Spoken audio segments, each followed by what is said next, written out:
नमस्कार मित्रांनो, मी शेखी वकील. आज आपल्या व्हिडिओमध्ये आपण एखादी पीडित व्यक्ती असेल तर तिचं कोणत्या न्यायदंडाधिकाऱ्याकडे अर्ज करायचा, त्यासाठी कार्यक्षेत्र काय असते या संदर्भात बोलतो. मित्रांनो, एखादी पीडित व्यक्ती कायमस्वरूपी एखाद्या ठिकाणी राहत असेल किंवा व्यवसाय करत असेल किंवा त्या पीडित व्यक्तीचं लग्न त्या जिल्ह्यामध्ये झालेले असेल किंवा त्या व्यक्तीचा व्यवसाय किंवा त्या व्यक्तीचं लग्न जर त्या जिल्ह्यामध्ये झालेलं असेल किंवा ह्या पीडित व्यक्तीवर अत्याचार करणारी व्यक्ती म्हणजे तिचा पती असेल आणि ती व्यक्ती इतर जिल्ह्यात राहत असेल तर त्या जिल्ह्यामध्ये किंवा ही पीडित व्यक्ती राहते त्या जिल्ह्यामध्ये किंवा त्यांचं जिथं लग्न झालं असेल अशा ठिकाणी सदर पीडित व्यक्ती ही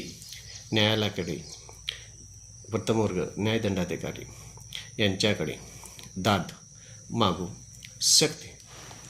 माझ्या चॅनलला सबस्क्राईब केले नसेल तर सबस्क्राईब करावे, लाईक करावे, वाटल्यास शेअर करावे. धन्यवाद मित्र.